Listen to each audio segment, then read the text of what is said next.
So everyone, it's time for the penultimate, the second to last episode of the first season for the Magia record anime. Of course, this right here is the non-spoiler review, meaning there will be no spoilers for the North American and the Japanese version of the game.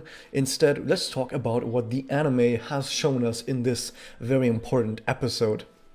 So we start out with Yachiyo being sad at home as she gets visited by what we know from later are memories of Kanai and Mel, who basically just tell her to get up and help her friends out, which she then does, but she says they're not actually her friends. She's being a little bit but yeah, whatever. Meanwhile, back at the Memory Museum, we see that Toka is talking to the team, and Mifuyu also arrives at the scene and joins them. And of course, Iroha tries to appeal to Toka and tries to mention Ui as well and how they've all been such great friends in the past at some point, but Toka does not remember either Ui or Iroha or anything about what Iroha is talking about, so she just says that Iroha's memories must be wrong. And she doesn't remember any of this. Moving on then, Toka wants to start her lecture, but first we gotta go for the opening, and after the opening we see that Momoko is still outside in the rain with Reina, and Kaine also arrives at the scene, but we'll jump back to the Memory Museum where Toka has indeed now started her lecture, where she teaches the team about what happens when a soul gem shatters. Nothing good.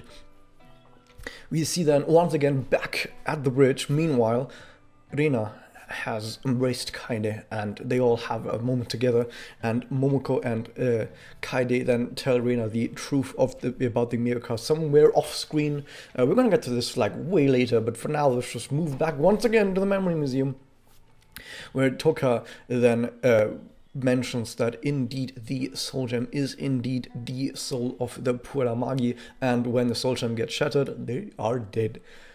We then see that they need to move to the next part of the lecture. Why?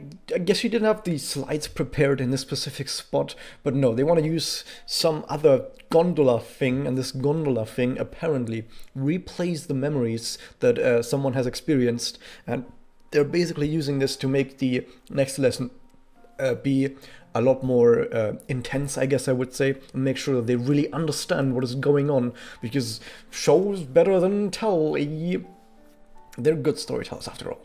So after they've gotten in the gondola and fallen asleep, because they must be really, really tired, they see some memories of the first team Yachiyo with Mifuyu and Kanai as they fight a witch, really, really powerful witch actually, and at the end of that fight, we see that Kanai's soul gem does indeed crack and shatter, so at the end of that, she is dead, and the rest of Team Yachiyo figures out what is going on with the souls.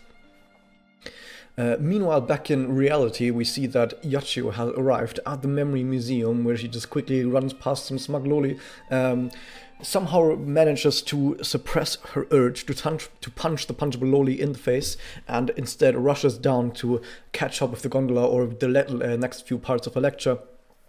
So back once again at the memories, we're jumping a lot between different locations, times, memories and not memories in this episode. But we get to see another memory of Yachiyo's team, the next iteration of her team, where she was with Yachiyo, Tsuruno, Mifuyu, Mel, and of course Momoko, who is also around as part of the team. And a very important thing happens in this scene, probably the most important thing in this entire episode. We find out that Banbansai has placed 50th in some competition. We don't actually know how many people or restaurants were even in that competition, but they're at least 50th, so they're only worse than 49 other restaurants. I guess maybe someday Banbansai is gonna shake this off, but I guess maybe sometime in the future we'll see how Banbansai manages to develop and evolve past where it is now. This might be the most important arc of this entire story. Will Banbansai ever be good? We'll find out at some point, maybe. We then see that Mel has done some divination where she has found out that today is going to be a very lucky day. We see then that the team without Tsuruno, because Tsuruno actually does get some people in her restaurant, maybe because being ranked 50th is actually pretty good, and that's why some people want to go and check out Banbansai. So instead they have to fight without Tsuruno, and they fight another really powerful witch, and what happens at the end of that fight is the witch gets away, and Mel's soul gem does corrupt, and she does turn into a witch and dies. At this point then the team realizes all of the truths of the Magia system, and they confront Kyubey once again, who does his regular spiel of it's the universe and souls and witches and stuff, and basically just repeats himself from stuff he's already said. I do wonder, like, I know that they didn't do this, but they could have probably just reused old voice recordings back from the original anime, and people might not have actually noticed that. So after the team has found all of this out, we kind of get that the team apparently split up at some point, because we know that at the start of the anime Yachiyo is alone. So the team at some point then split up, and we have Mifuyu and Momoko. They talk about their future, and Mifuyu kind of decides that she wants a way out, but she can't find a way out, so she despairs. And instead of turning into a witch, though, she turns into a doppel. At this point, Toka flies in again. The smug loli then talks to Iroha and tells her that she has created this doppel system that apparently is affecting everyone in Kamihama right now, and she says, we're going to spread this movement across the entire world. That's actually a pretty good thing to do. I don't know why people say that they're like an evil cult.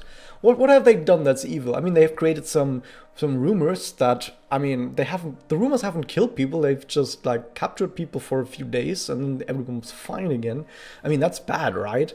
They cultivate witches, but it seems like, at least with Mami, we know that they actually make sure that the witches don't actually kill people. They just sort of keep them in their backyard, like they've domesticated a pet, basically. Unless Alina does some bad stuff, but apart from Alina, it seems like they're trying as much as possible not to get anyone seriously hurt, while still somehow spreading this movement across the entire world, whatever that actually entails, like however that actually works, because we don't actually know how that works by doing this rumor and witch stuff or whatever is going on with that. Or we don't even know if the rumors are even connected to Magus, but we do know that they kind of want to have rumors and witches around, but like I said, we have no idea why. Maybe that's for the next episode. But moving on, we then see, once again, we jump back to outside the memory where Reina is sad. We then see that Kaede hints at the wounds of Magus, and moving back once again to the memory museum, the team then moves on to the final part of the lecture, where we're gonna have to worry about what happens next episode, because this episode is already over. This feels like such a fast episode, not because like we're really rushing ahead, but because the scenes move forward rather quickly, and we have a lot of cuts between different locations. That said, overall, the end card is Mel. I need to mention that. I think it was Mel. Mel is usually written as Meru, because they, of course, Japanese people don't have a syllable for L. So, or rather, what we see as, we romanize it as Ru, but for Japanese people, there's pretty much no difference between a Ru and a Lu. It's kind of the same. So it's always a 50-50 if you put that in English, when you then say, okay, is this Ru with like a hard R, like a Ru, or is it more a soft one, like a Lu? You don't really know unless you like actually ask Japanese people about this. But if you just read that somewhere, like maybe some translators read that when Mel was originally announced at the Japanese Magia record version, and she was released as a character in there, you kind of just guess, yeah, okay, it's Meru with like a Ru at the end. But then in the English version, they went, no, it's Mel with an L at the end, which in my opinion makes more sense, because like Melanie, that's like an actual name. We know her name isn't written in kanji, so it's more like a foreigner name, or a foreign name. It's not a natively Japanese name, so it makes sense to be Mel for Melanie. But then there's like official material, like English material about the anime, that then calls it Melu, like with an L but also a U at the end. And now everyone is really fucking confused if it's Meru, Melu, or just Mel. In my opinion, Mel makes the most sense, because it's like a foreign name, and like Melanie, it perfectly makes sense, but everyone's gonna call her something different now. Damn. Yeah, she's basically an astrologian from Final Fantasy XIV. It's pretty good. So overall about the episode, though, like I said, This is more like another setup episode, even though I've already said last time, this is the last time we had the setup episode. This was also like kind of a setup episode, but at the same time was also showing us a conflict, basically just the conflict of all Puella Magi. So I guess we can't really put this into the same identifiers that I've said earlier with the setup and then resolution episodes. This is more like a story episode where we just get a bunch of story dumped on us, most of which we already kind of knew if you watched the original Madoka Magica. But Magia Record is supposed to be something you should be able to watch even if you've not seen the original Madoka Magica, even though you shouldn't. But if you did, then of course you would get the information here. And also, more importantly though, this information is all new to the characters, even if most of the viewers will already know. So we kind of had to break to the characters at some point, and if we do indeed get the second season, which at this point is like 99% likely, mostly because the sales for the Blu-ray are looking really good, so why would they not continue it? I mean, we're at the halfway point of the story, so I don't see any reason not to continue. It's not confirmed that we're going to get the second season, but like I said, it's like 99% likely that we are. So since we are at about the halfway point, you might say, okay, so in the original Puella Magi Madoka Magica, what we saw is that on episode 3 we had character deaths, while here this is the first time we actually saw character deaths, even though it was in flashbacks, so it doesn't really count. Then in later episodes, like I think it was at the end of episode 8 or episode, I think it was at the end of episode 8 where we got to see like the full truth of making her turn into witches, which is past the halfway point. So in the original Madoka Magica, it was more towards the later parts. I mean, we did see around, I think it was episode 6 or something, we had this halfway twist of like, okay, magical girls indeed have their souls inside the soul gem, but it was more spread out. So it started more like around the halfway point that we got to see more informations about the inner workings of the system, which then got laid out over the next few episodes as well.